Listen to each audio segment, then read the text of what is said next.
साथियों नमस्कार। मैं हूं देशराज और आप देख रहे हैं journey of economics YouTube channel. Journey of economics में आप सभी का स्वागत है। आज हम इस क्लास में आरपीएससी स्कूल व्याख्याता परीक्षा में पूछे गए 10 महत्वपूर्ण प्रश्नों का हल करेंगे। इन सभी 10 प्रश्नों का test journey of economics application पर उपलब्ध है।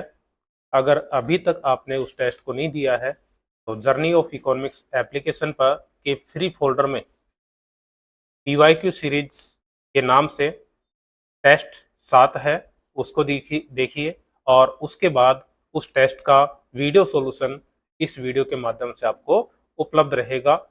इसके माध्यम से आप उसका सॉल्यूशन कर सकते हैं। आज का हमारा पहला प्रश्न है पीवाईक्यू सीरीज 7 का पहला प्रश्न,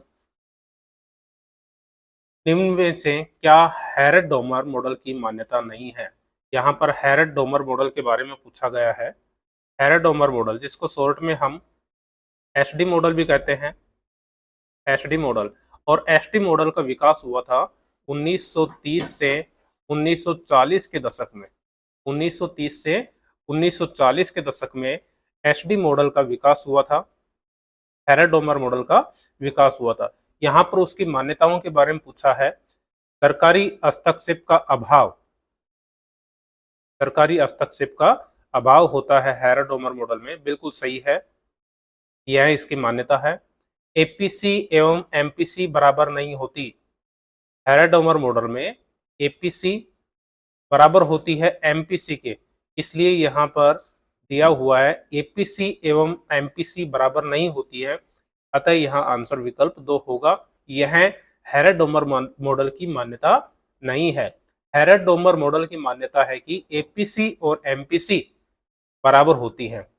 तीसरा विकल्प है सामान्य कीमत स्तर स्थिर रहता है, बिल्कुल सही है। हैरड-डोमर मॉडल में सामान्य कीमत स्तर प्राइस लेवल होता है, स्थिर होता है और ब्याज दर में परिवर्तन नहीं होता है, ब्याज दर भी स्थिर रहती हैं। अतः यहाँ पर जो आंसर होगा एपीसी एवं एमपीसी बराबर नहीं होती हैं, विकल्प सेकंड, क्योंकि हैरड-डोमर मॉडल की मान्यता है कि हैरड-डोमर मॉडल में एपीसी और एमपीसी हमेशा बराबर होती हैं। सेकंड हमारा प्रश्न है, एक देश और शेष संसार के बीच सभी आर्थिक सौदों को निश्चित व्यवस्थित रिकॉर्ड है।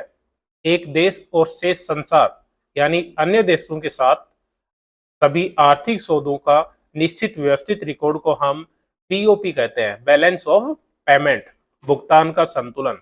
यदि यहाँ पर वस्तुओं के संदर्भ में होता तो यहाँ उसका आंसर होता व्यापार का संतुलन, लेकिन सभी आर्थिक सौदों की बात की गई है तो यहाँ आंसर होगा भुगतान का संतुलन, जिसको बैलेंस ऑफ पेमेंट के नाम से भी जाना जाता है। नेक्स्ट हमारा प्रश्न है, जब लागत बढ़ जाने से कीमत बढ़ जाए तो उसे कहते हैं, जब कॉस्ट इंक्रीज हो और इसके परिणाम स्वरूप यदि प्राइस में भी इंक्रीज होगा तो इसको हम कहेंगे लागत जनित मुद्रास्फीति, लागत जनित मुद्रास्फीति। यदि मांग में वृद्धि के कारण कीमत बढ़े तो उसे कहते हैं हम मांग जनित मुद्रास्फीति, अतः यहाँ आंसर होगा लागत जनित मुद्रास्फीति।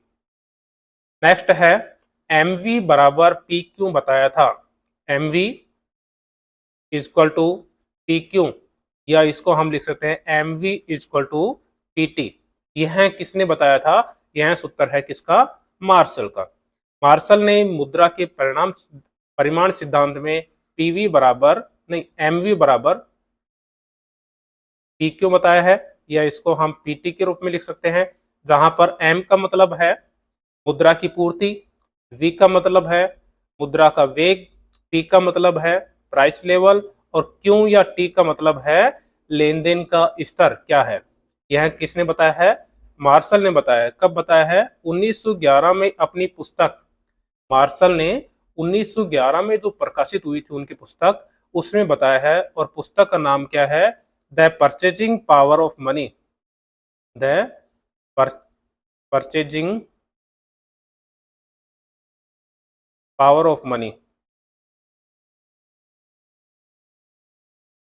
परचेजिंग पावर ऑफ मनी पुस्तक है मार्क फिशर की। जो 1911 में पब्लिश हुई, और उस पुस्तक में MV बराबर PQ बताया है मुद्रा के परिमाण परिणाम सिद्धांत में। नेक्स्ट हमारा जो प्रश्न है वह है प्राकृतिक वृद्धि दर, नेचुरल ग्रोथ रेट।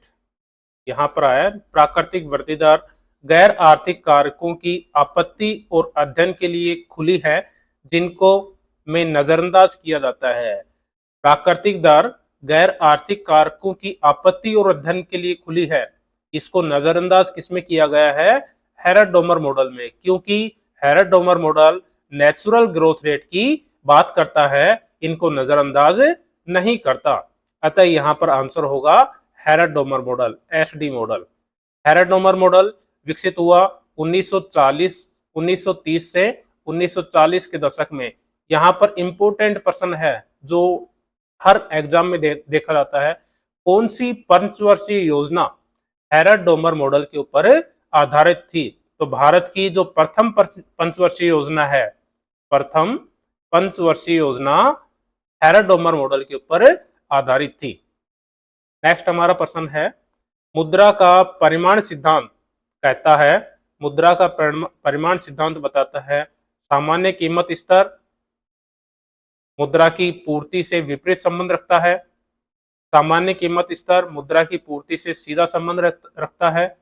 सामान्य कीमत स्तर और मुद्रा के मध्य कोई संबंध नहीं है। सामान्य कीमत स्तर एवं मुद्रा की मांग के मध्य विपरीत व आनुपातिक संबंध होता है। तो मुद्रा का परिमाण सिद्धांत हमेशा बताता है सामान्य कीमत स्तर और मुद्रा की पूर्ति के मध्य सीधा संबंध होता है।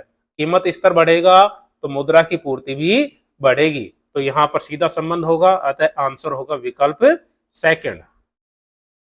नेक्स्ट प्रश्न है वर्ष 2011-12 में तेंदुलकर समिति के अध्ययन के अनुसार भारत में क्रमशः ग्रामीण एवं शहरी क्षेत्र में निर्धनता अनुपात। तेंदुलकर समिति के अनुसार 2011-12 में भारत में ग्रामीण और शहरी क्षेत्र में निर्धनता अनुपात पूछा गया है। जो ग्रामीण क्षेत्र में जो निर्धनता अनुपात है वह है 25.7% जनसंख्या निर्धन है, और शहरी क्षेत्र में 13.7% है। अतः यहां आंसर होगा विकल्प सेकंड। नेक्स्ट प्रश्न है नीति आयोग जिसका नोडल प्रभारी है वह सूचकांक जो कि शिक्षा, स्वास्थ्य, जीवन स्तर तथा आवासीय गुणवत्ता के साथ 38 सूचकों की में गरीबी का मापन करता है। 38 सूचकों के माध्यम से गरीबी का मापन कौन करता है? MPI, multi dimensional poverty index, बहुआयामी गरीबी सूचकांक में को 38 सूचकों के माध्यम से गणना की जाती है, और इसका नोडल प्रभारी कौन है? नीति आयोग है। अतः यहां आंसर होगा MPI, बहुआयामी गरीबी सूचकांक। और नेक्स्ट प्रश्न है यदि कार्ल पियर्सन गुणांक का मान 0.9 हो, R बराबर है 0.9, तो किसको दर्शाता है? दो चरों के मध्य कमजोर ऋणात्मक सहसंबंध को, विपरीत चरों के मध्य उच्च एवं धनात्मक सहसंबंध को, विचारित चरों के मध्य कमजोर एवं धनात्मक सहसंबंध को, और उपरोक्त में से कोई नहीं। कार्ल पियर्सन गुणांक का मान जो होता है वह होता है -1 से लेकर -1 से +1 के मध्य होता है। ठीक है, कार्ल पियर्सन का गुणांक का मान -1 से +1 के मध्य होता है, जहां -1 बताता है पूर्ण रूप से पूर्ण ऋणात्मक सहसंबंध, पूर्ण ऋणात्मक सहसंबंध, कोरिलेशन। लेकिन +1 इसके विपरीत है, पूर्ण धनात्मक सहसंबंध को दर्शाता है, पूर्ण धनात्मक सहसंबंध को दर्शाता है। इसकी जो रेंज है वह होती है, यदि 0 है तो कोई सहसंबंध नहीं, सहसंबंध का अभाव। यदि R का मान 0 है तो सहसंबंध का